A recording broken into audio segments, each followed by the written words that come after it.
Bonjour les enfants, bonjour les parents. Donc aujourd'hui, je vais vous lire Au secours des Zoulous-Papous de Thierry Dedieu.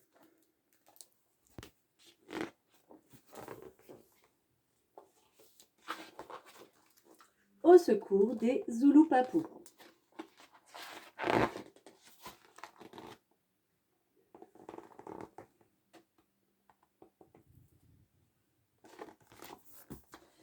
C'est un silence inhabituel dans cette forêt du bout du monde. Les guépards, les toucans, les perroquets, les singes hurleurs, tous se sont tus. Puis vient un bruit, de loin, un bruit de fer, avec une odeur d'écorce brûlée. Un bruit inconnu, inentendu. Dans ces contrées, il va grandissant. C'est comme un tonnerre, c'est un frelon géant qui fait ce gros boucan.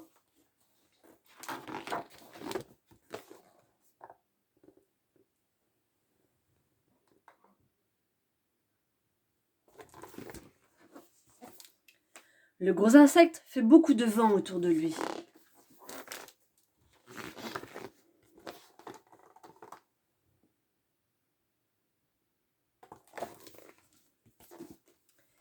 Il s'est posé sur le terrain sans arbre. Il ne fait plus le tonnerre. Il pue.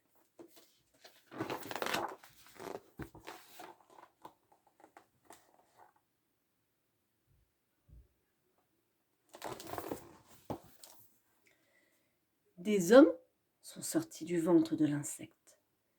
Ils portent des habits qui doivent les empêcher de courir quand ils rencontrent un guépard. Ils ont de grands yeux noirs qui brillent au soleil.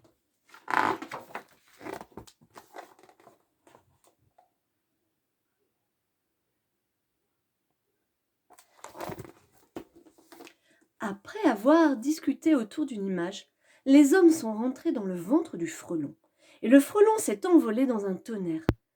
Les flèches de Pongo ne l'ont pas blessé.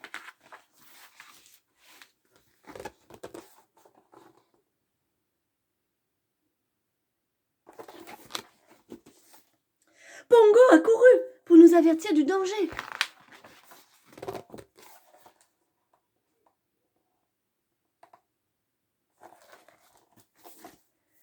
C'est un frelon gros comme un arbre.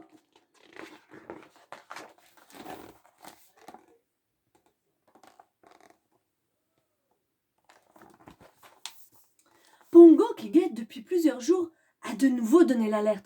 Le frelon géant est de retour. Il porte avec lui un très gros scarabée.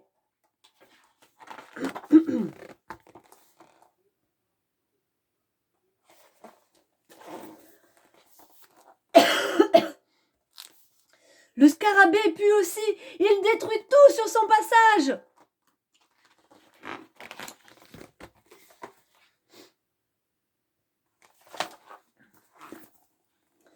Nos flèches et nos lances ne font qu'égratigner le scarabée. Nous allons mourir.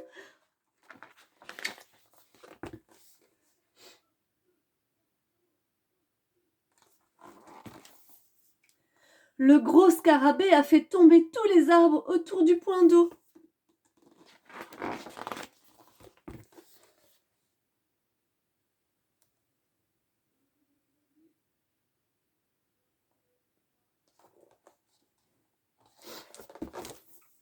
Aujourd'hui, l'homme jaune, celui qui a des cheveux longs, a failli écraser une grenouille aux yeux rouges.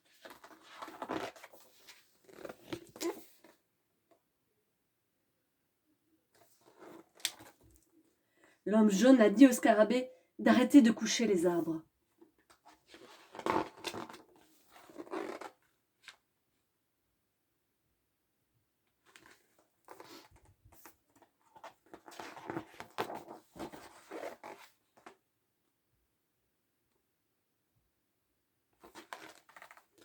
Le frelon est venu chercher le scarabée.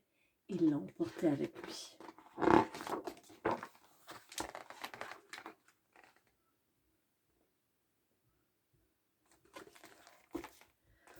L'homme jaune aux cheveux longs est revenu tout seul et sans armes. De près, c'est une femme. Elle nous a conseillé de devenir le peuple des crapauds grenouillots Agalicnis calidrias plutôt que des Zoulous-Papous. Elle dit que c'est mieux pour nous.